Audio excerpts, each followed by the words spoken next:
Bonjour, ozawi makwas na baon additional cause makon dodem, Toronto ni tonchi kima ago kwe kidigan odanong ni donjaba. Dano ki iskano to Toronto, ni no kima bejiko nishnabe onindam. So my name is Michael White. I'm the Director of First Nations House, Indigenous Student Services here at the University of Toronto. My clan is the Bear, and my name is Brown Bear Standing, and I'm happy to share with you today our lodge that we've built. This is modeled after a traditional Anishinaabe teaching lodge, some form of long houses that you'll see within this traditional territory.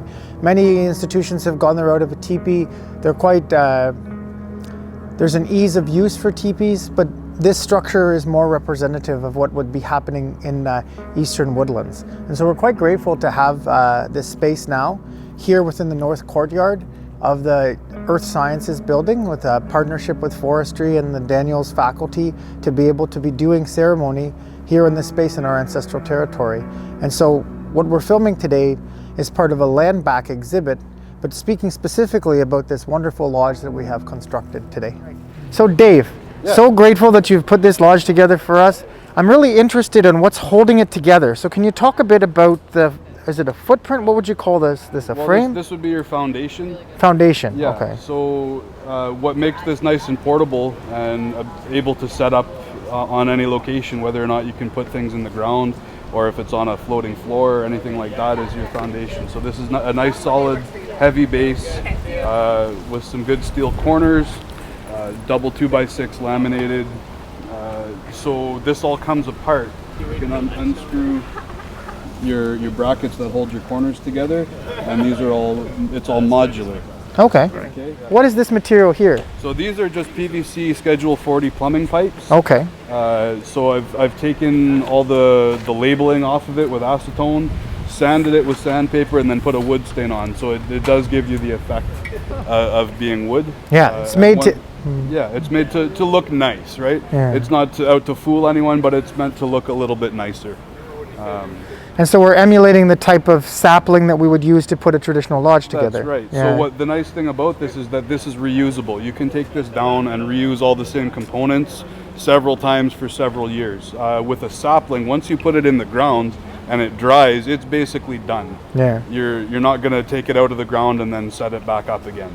So I've noticed it's not like one continuous pipe. What's going on up here? So what's happened, so these main arches here and the main arches down the center, these are all just one size of pipe because of the severity of the bend. Okay. For these corner pieces, they need to bend a little bit more severely.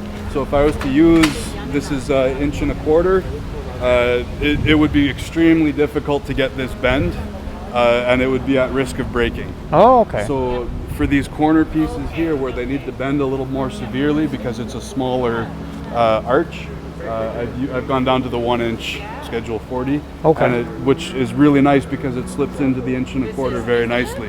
Yeah. So there's really no connection needed. It'll just slip in, and because of the bend, it will hold. Oh, right on. And once everything is tied together, it's not going anywhere, so it'll stay. How did you come to choose the number of arches that you've put on this lodge? Essentially, what I started with is the base octagon. Mm-hmm. If you go with a square, you're very, very limited into how rounded the side of the lodge can be. Mm-hmm. And then the more corners you add, the less structurally stable it becomes. Oh. If I were to make a decagon, first of all, you'd have a corner here in the door, which is no good. Yeah. If you go up to whatever a 12-sided polygon would be, you're adding more and more corners, which becomes more and more expensive, and it also becomes less and less stable. You're adding more connections, more joints that don't have to be there. So I started with the shape of the octagon. Then I came up with roughly how wide I want the door to be, based on what's a wheelchair going to be able to get in and out of, and then I tried to match as closely as possible the spacing all around so that there's no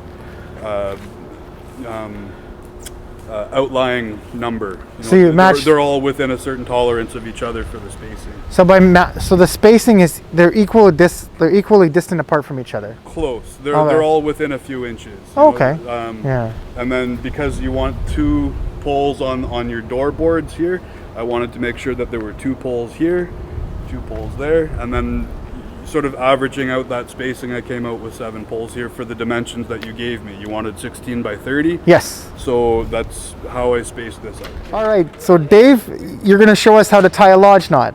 Yeah. Okay. So, you know, it's doesn't have any technical Boy Scout names as far as I know.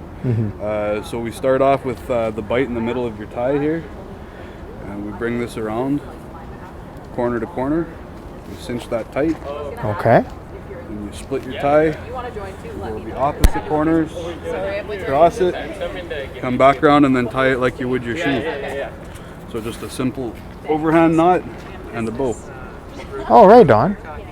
And so why do we use the, like, what material is this, first of all? This is just a braided polyester cord. It's basically like boot lace. Boot laces, or okay. like skate lace, right? It's meant to hold the knot really nice. It's good for, you know, outdoor wearing. So like traditionally bark and other materials, but this is a really good solid option that's not going to wear out over a short amount of time, right? Awesome. So the nice thing about this knot though too is that it undoes very, very easily. You can just pull that overhand knot and then just pull that bight and it comes out.